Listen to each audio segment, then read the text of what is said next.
Thank you for joining us today. It's a nice, bright, sunshiny day here in Atlanta, but a little bit on the chilly side. Glad to have you with us to warm up the computers and the lines here. My name is Bill Baker. I'm with Firestorm, and we're pleased to have you joining us for this Georgia Independent School Association sponsored webinar. Today we're going to be discussing anonymous reporting, why it works. We invite you to become our friend at Firestorm Solutions on Facebook.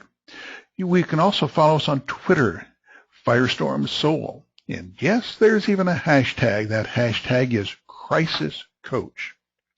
Firestorm transforms crisis into value and empowers you to manage risk and crises.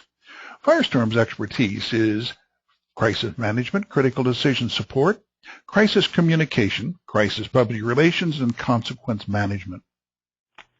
Please keep in mind that this presentation is not complete without the accompanying oral comments and discussion. The work product provided by Firestorm must be read in conjunction with your organization's personal counsel, and this information should not be interpreted as legal advice or legal opinion. The Georgia Independent School Association is the co-sponsor and host of this Crisis Coach webinar series.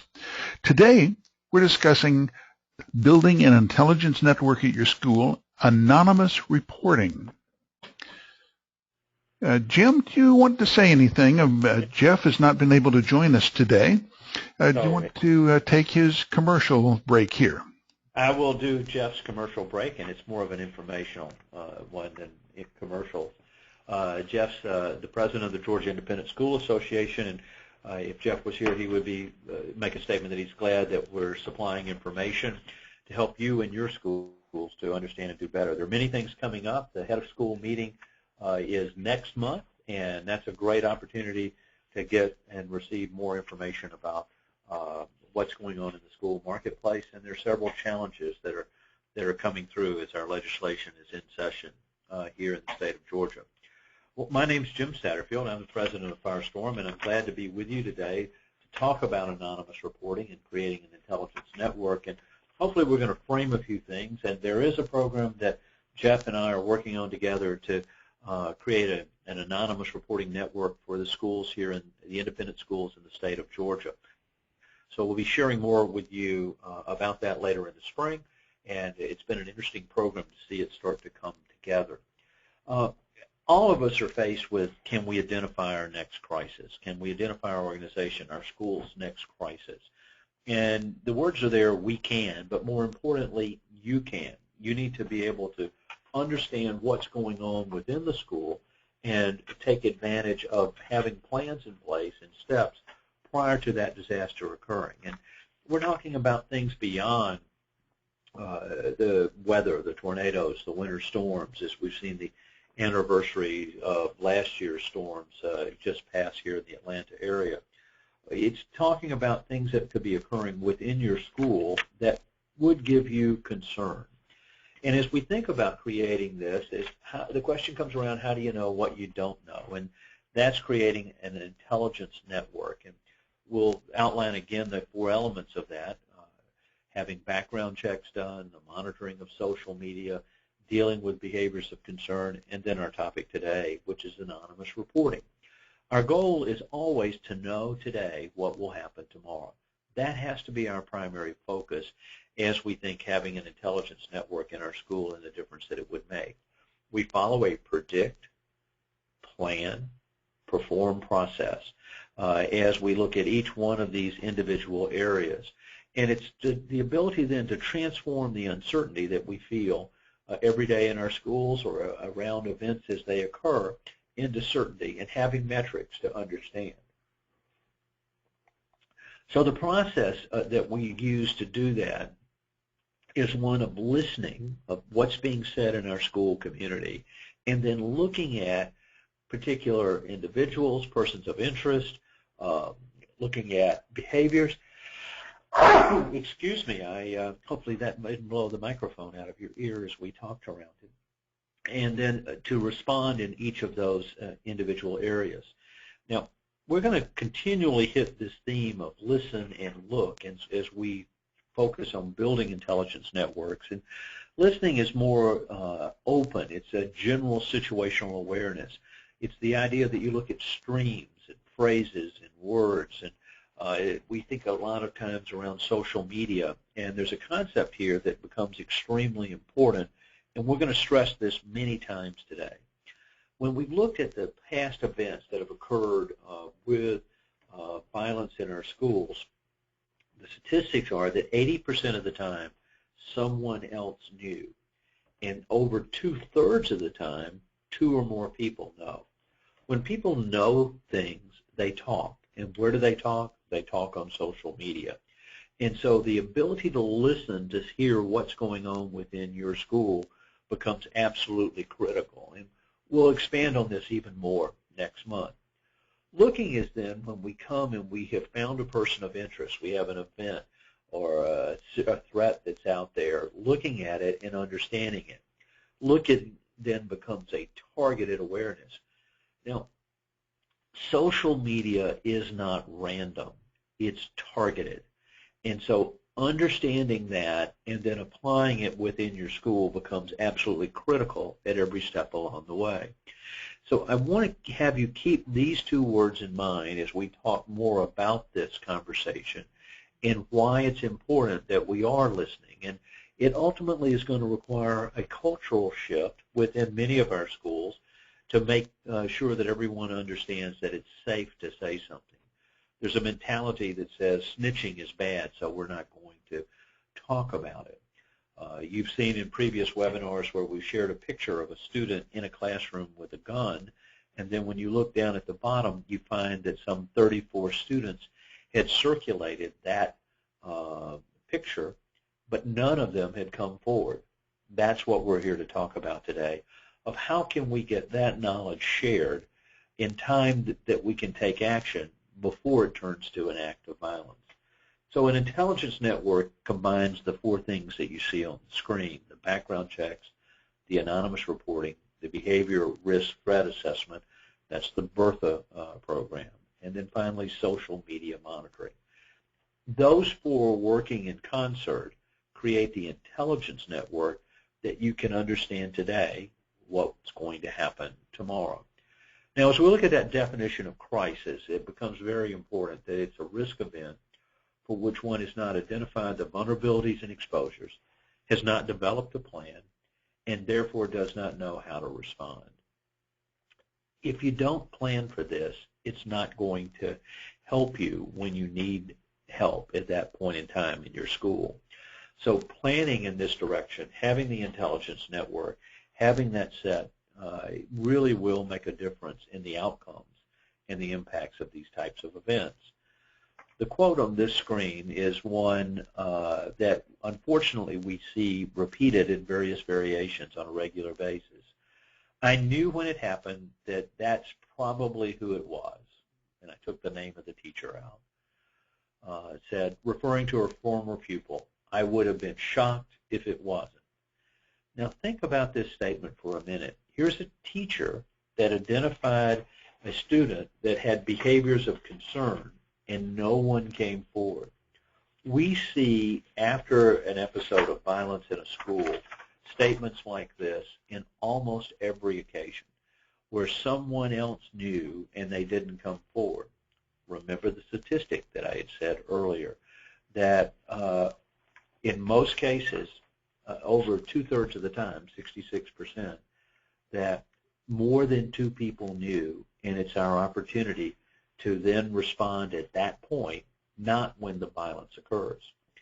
Now, if we're going to go back and talk about anonymous reporting, there's a lot of things that have been done, and let's look at what the strengths and weaknesses of those are, and then what does that mean if you want to create such a capability within your school. Well, the most common one is 911. When you see an imminent, something of an imminent threat or an event that's occurring, we've trained Americans well, and they pick the phone up and call 911, and then we have the police, the fire, and the medical support immediately coming. Now, we're very fortunate in America that we have people that run toward the problem instead of running away, and That's what our first responders do an excellent job for, in each of these areas. But what we have seen here is that it takes time for them to arrive. And so the Secret Service says that when seconds really matter, the police will be there in minutes. And so we really need to go beyond just calling in the problem when it's happening.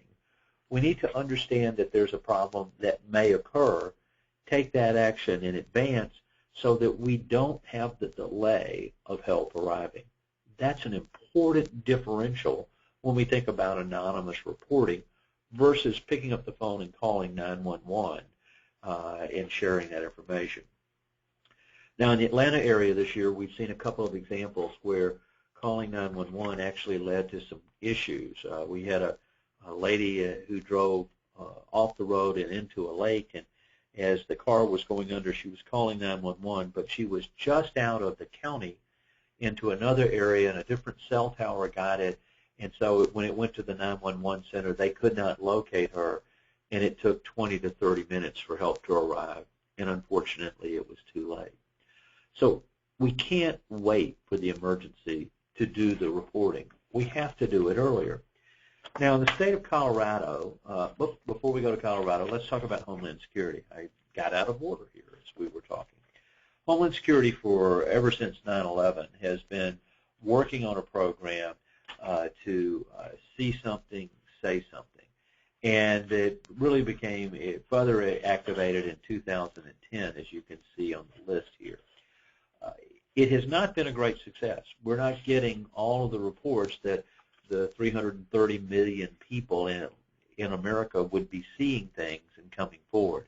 It's only in reconstructing after events, very similar to the 911, where someone would make the statement, oh yeah, that did bother me. What we want to do is to make it safe to come forward. Why aren't people doing this? Well, in some cases it's suspicion and mistrust of the government to carry forward. But if you look here, they do give you some good advice over to the right. Who or what you saw, when you saw it, where it occurred, and why is it suspicious to you? Why should we be concerned?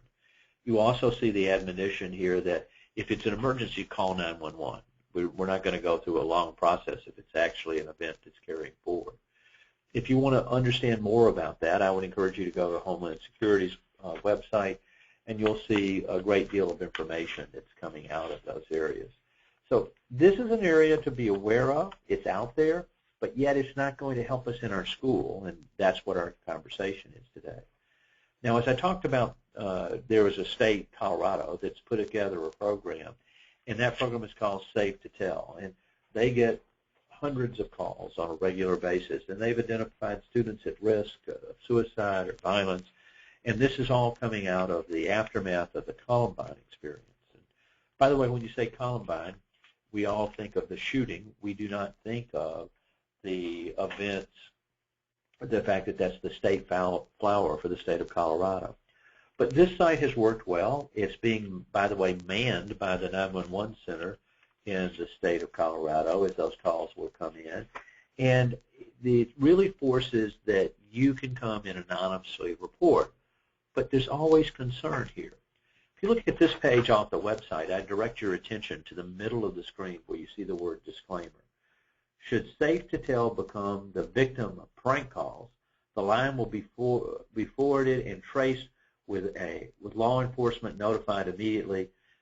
Please use Safe to Tell wisely.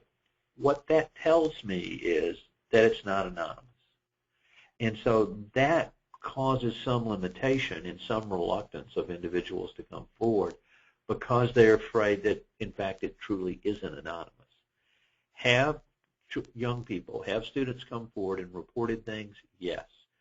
But others have not, and they've seen the same information. For the kinds of things that we want you to think about that you would come forward and talk about, they do a good job of listing on the website, and you see all the words that are here. And if this was happening in your school, would you want to know? And I think the resounding answer is yes.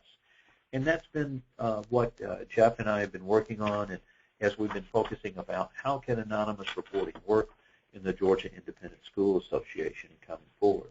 But you want to create a culture, an environment within your school that it's safe for people to come forward and share information about these types of events. Now, the statistics that we've shared, and the last two are the ones that are in red there that I spoke about just a few minutes ago, are really the basis of why anonymous reporting can work. That there's leakage, that somebody else knows. We just need those somebody else's to come forward and share that information. But if you look at this, this has to be combined with them understanding what's happening, and that's really clearly understanding behaviors of concern. You'll see the 75% bullied, 60% are depressed, 75% have suicidal thoughts. Well, if that was happening in your school, you would want to know, but we have to train our students, we have to train our faculty to understand that these are warning signs and then give them a way to share that information so they don't have to worry that there'll be an overreaction or that they'll be singled out for having done this, or if they told you something and it turned out not to be true, that there'll be a penalty associated with it. So we've got to create a culture that's unique within our schools to be able to carry that forward. So warning signs, and the fact that it always are that every disaster, incident of workplace violence, act of terrorism was preceded by warning signals. Everyone needs to understand those and feel that it's safe then to share that immediately at that time. So why doesn't that happen? Why isn't that coming forward? Well, let's go back and take a look at the culture within your school. Let's take a look at who you are. What are the beliefs, the attitudes, the values that define your school community, that gives it its unique personality? I've been extremely impressed with working with the members of the Georgia Independent School Association and sharing and understanding what separates each one of the schools. But our culture within our school defines the freedom in decision making. It shows how everyone is treated and how then information flows formally and informally throughout our organization, and how we deal with each other in those dealings. Now, the beauty of culture is it's timeless. It's not going to change. And we want to make sure that whatever we design from anonymous reporting, that we design it that it's safe to have this communications and that it's the expected, that it's not a snitch. It is really dealing with a behavior of concern. And culture is also, in many cases, not a written set of rules or procedures. It's really establishing who we are and who we are as a school and come together. So why has this failed? Why has anonymous reporting or see something or say something or safe to tell not really worked in a lot of situations? Why has it not worked in schools? In the example that I gave where we saw the student in the classroom with a gun and over 30 other students had seen it, but not one of that 30 had come forward. Well, traditional failures come from a top-down area where it's been, this is the way it is, this is what we're going to do, and you make those definitive statements instead of having a community where it's one of listening. If we don't listen, we're going to hear that we won't hear that information is there. And we talked about that's the beginning basis of all of these areas. In many cases, they don't assemble the tools in place to create the anonymous reporting line or having the tools that would be able to monitor and carry forward. That they don't deal with the frustrations in the organization, whether it's a teacher or a student, and that it doesn't come together, and it becomes very clear that people aren't buying into what's been created and being dealt with. That's an important element for us in every area that we have.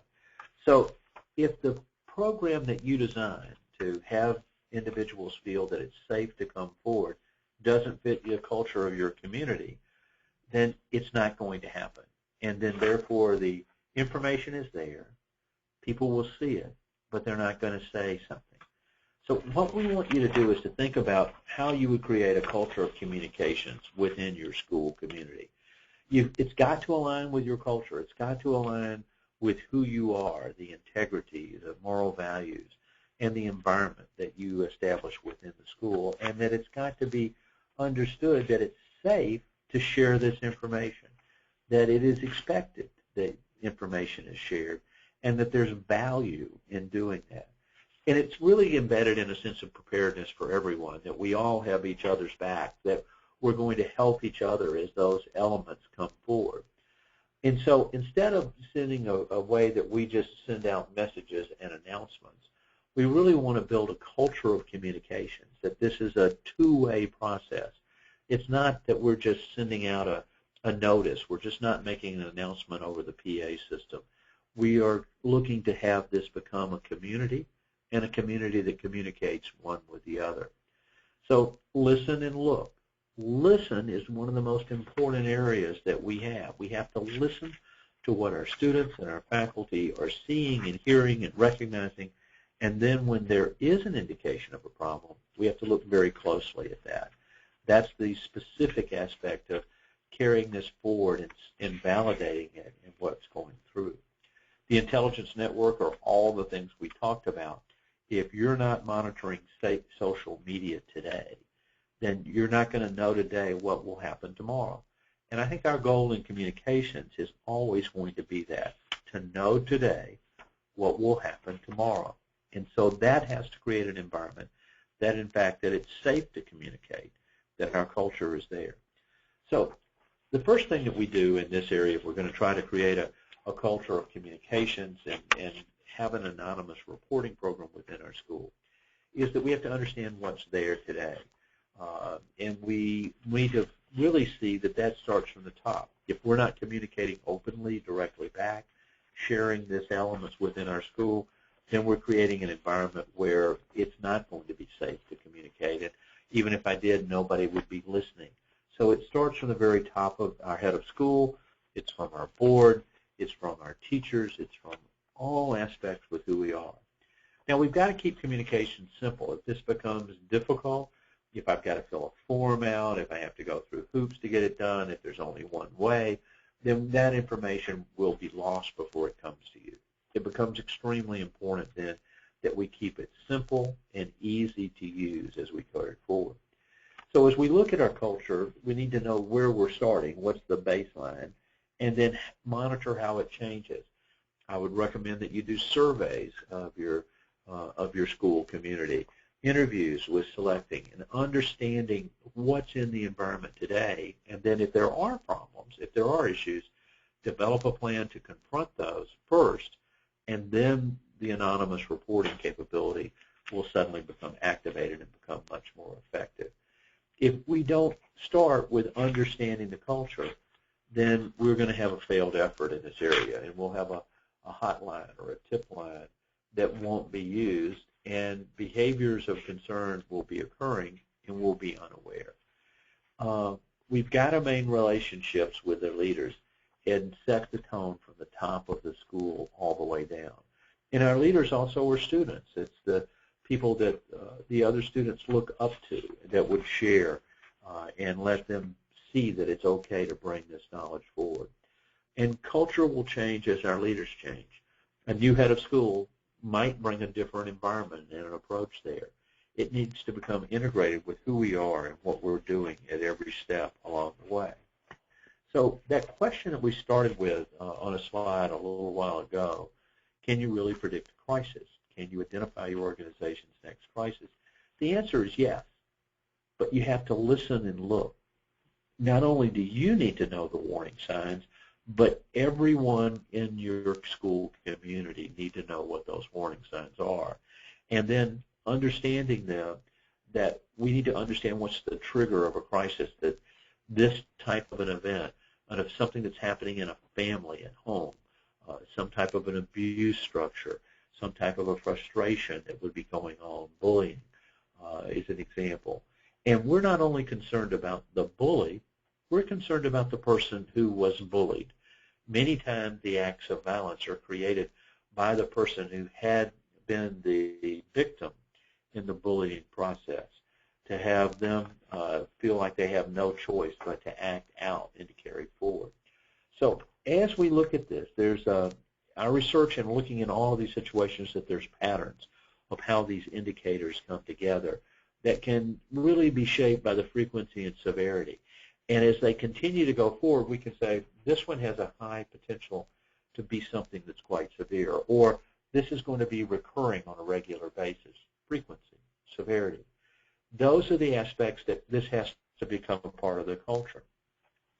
If you can't articulate what your program is to deal with, identify, respond, and evaluate behaviors of concern, then that's a gap within your school that you'll want to address, because that becomes a central element in how we protect everyone within our school as we go through that process. So as we think about things today, it becomes important that we're dealing with these behaviors of concerns, because if we can find the indicators, it empowers us to identify it pre-crisis, before the crisis ever is concerned.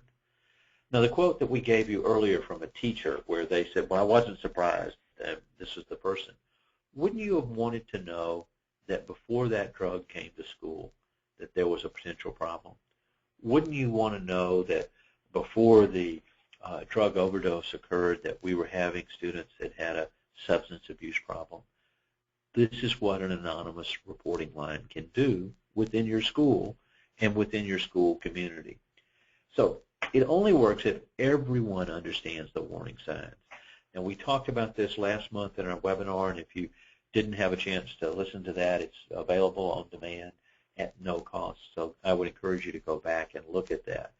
And the second thing that we need to make sure that everyone understands, that threats and statements of intent to cause harm are unacceptable, and that in every case we're going to treat them as if they're 100% real.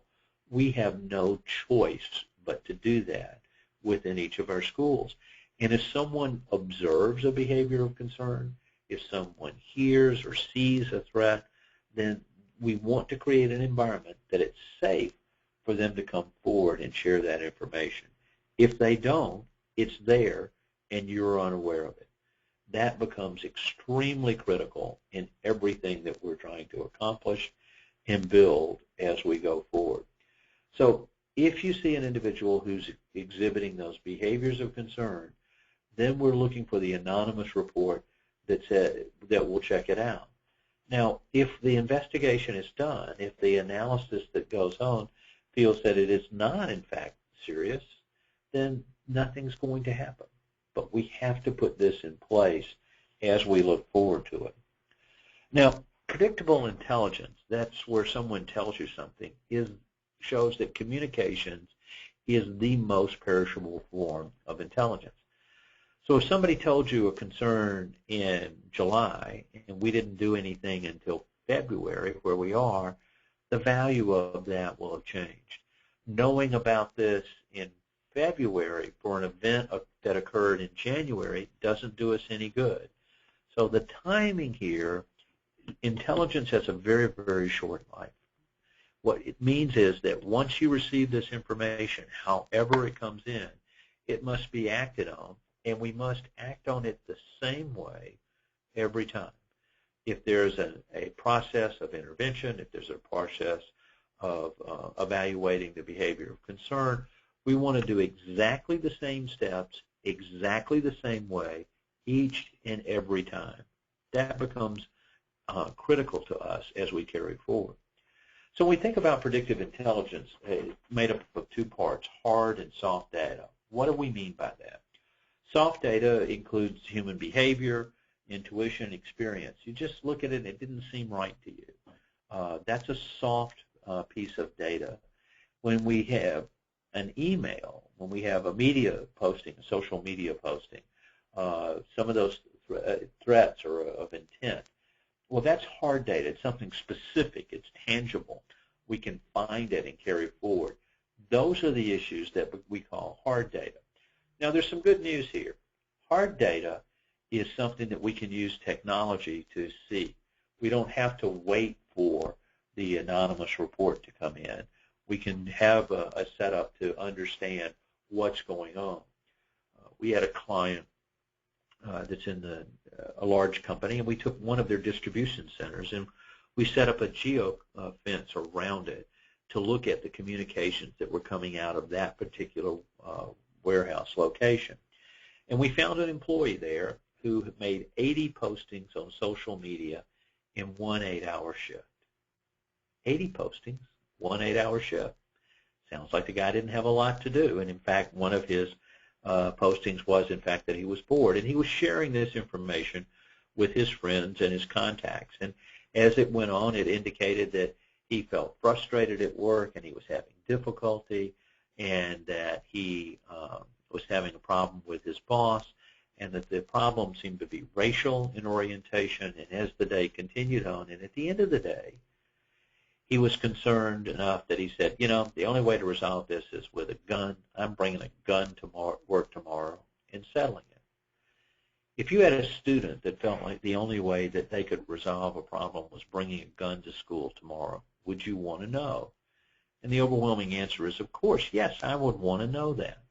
That becomes extremely important, because all of those people and all of those 80 postings, which represented hundreds and hundreds of people that knew this particular individual, not one of them had come forward. Now, there's another way that we can use hard data. If there has been an observation of a behavior of concern, and that's been shared with you via an anonymous line that would come in, an anonymous reporting system, you then can use social media to go back and look at that individual and see what they're saying. Who is the sphere of influence? What's the level of issue associated with it? And that gives you more information in evaluating this threat and helping all of the individuals that were involved. So hard data and soft data become extremely important as we focus on predictable intelligence to take action. Now, there's one other factor that ties all of this together. The information has to be kept in a central repository. What somebody saw, what you saw on the internet, what you overheard, what you found out in an interview, it all has to come together and be kept into one area. And you have to decide who is the holder of that within your school. Is that the counselors? Is this the a particular individual? Is it a human resource function within your school? And their confidentiality has to be assured, or it's going to undermine everything that you're looking at. Well, why do I need one place to put all this? Because each one of these things are cues, they're clues to determine that, you know what, there is a problem here. It goes back to that human behavior, intuition, experience. And the aggregation of all of these facts, all of this data, hard and soft, then help us to understand what's going on here so that you can take action today before the events instead of tomorrow after the events and when they would come together. So as we think about creating a culture of communications, creating an anonymous reporting function, what do we have to do? Well, first of all, there has to be confidentiality assurance. If, in fact, there isn't, the program will fail. No one will call. The problems are still there. It's just that you don't know. We have to set up an area that it's easy to report, so that information comes in. That's when someone sees something, they share that immediately. We have to do education in our community to deal with the snitch mentality, that, in fact, that it's not that. We all have an obligation in our school. It's a part of our culture that we have each other's back, that we're helping each other in each way along the school day. As we think about it, we really want to have multiple channels that will support anonymous reporting. Something as simple as the old suggestion box, so that someone can write the information down on a piece of paper and put it in the box and know that it will have be seen and read and responded. But if you put that suggestion box in, it needs to be checked multiple times during the day, because remember the fact that all of these communications are very perishable. You can have a confidential phone number, or you can have a service that it goes to, and the information could be there, or it could be a recording machine. Now, there is some concern about the phone call that someone could say, well, you know, I think I know who that was that called. I can tell from their voice. And so we'll have to give assurance that, in fact, calls to the number are completely confidential. There has to be alternative means of communications. We've all gone out to dinner and seen teenagers texting each other at the table instead of just speaking to the person next to them as they want to carry that forward. So there has to be a text area, an app that's downloadable to make it easy. There has to be a website that they could go and share the information, like the Safe to Tell that I showed you a little bit earlier. All of these elements together, trying to keep them simple and easy to use and anonymous, become absolutely critical, or the program, in fact, will not work in your school. We have to then make sure that we are detecting any of these behaviors of concerns, anything that looks out of place. And that's the education and communications within our school community, that everyone knows what to be looking for and feels the comfort and security in being able to come forward. Monitoring is extremely critical. If you're not monitoring social media, if you're not out doing this, then the information that you critically need to know is not going to be available to you. And using that as a tool then, if the tip comes in, if the information is shared, that you can follow it in greater detail. Access controls with access to the information, the confidentiality, training around it, but training this to everyone that it's safe to use it. Dealing with visitors, HR policies and procedures, and I would emphasize again, it's our background checks, not just when we hired them, but annually, to understand. All of this works together as part of our intelligence network and is integrated here. We've got to train everyone to see something, say something. The see and share are the key elements that are included. I would encourage you to have an excellent relationship with your local law enforcement. In some cases, you may be in doubt of how serious is this. And as we think about behaviors of concern at Firestorm, we view them on a 3-point scale: guarded, elevated, and severe.